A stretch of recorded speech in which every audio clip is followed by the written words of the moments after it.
blanc. Il s'agit de sel, mais pas n'importe lequel. Le sel de Guérande, le premier à avoir bénéficié d'une appellation il y a quelques années, le plus prisé des grands chefs. Eh bien, ce sel est récolté depuis plus d'un millénaire.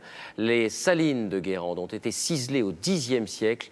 Un paysage hors du commun et une exploitation qui a façonné toute la ville alentour. Sur place, Nicolas Lemarinier, Frédéric Faure. Depuis plus de 1000 ans, le soleil se reflète sur les marais salants de Guérande. Entre mer et terre, les 1500 hectares de salines font aujourd'hui la fierté de toute une région. Marie-Thérèse Aumont est paludière, elle récolte le sel depuis plus de 30 ans. Difficile d'imaginer que ce paysage était menacé lorsqu'elle s'est lancée dans ce métier. On a failli le voir disparaître dans le milieu des années 70 par des grands projets immobiliers et touristiques, des immeubles et maisons secondaires et des marinas. Aujourd'hui, ces projets destructeurs sont loin.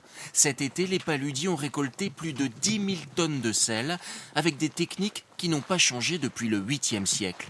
Mais cet or blanc ne sera pas vendu tout de suite. C'est du sel brut qui a été récolté il y a quelques semaines par les producteurs et qui va rester ici pendant environ 3 ans pour continuer à s'égoutter. De tout temps, les salines ont fait la fortune et la puissance de la ville de Guérande. Les remparts de la forteresse médiévale et la porte Saint-Michel datent du XVe siècle. À l'époque, qui possédait la ville contrôlait le sel et qui contrôlait le sel détenait le pouvoir. C'était le produit qui permettait la conservation des aliments, c'est quelque chose de très important. Mais bien au-delà de cela, c'est aussi un produit qui était utile dans l'industrie textile pour la coloration des textiles, dans la pharmacopée, et donc on lui donnait une valeur importante. Les remparts symbolisent ce pouvoir du sel. Ils ont plus une vocation identitaire d'affirmer le statut de bonne ville de la cité, plus qu'ils n'ont eu un rôle véritablement défensif. Au cœur de la cité, la collégiale Saint-Aubin marque aussi l'influence de la ville au Moyen-Âge. L'édifice de style gothique flamboyant était considéré comme le plus important de la région après la cathédrale de Nantes. Autre témoin de ce passé, les nombreux moulins qui entourent la ville. Celui-ci est particulier, c'est le moulin du diable.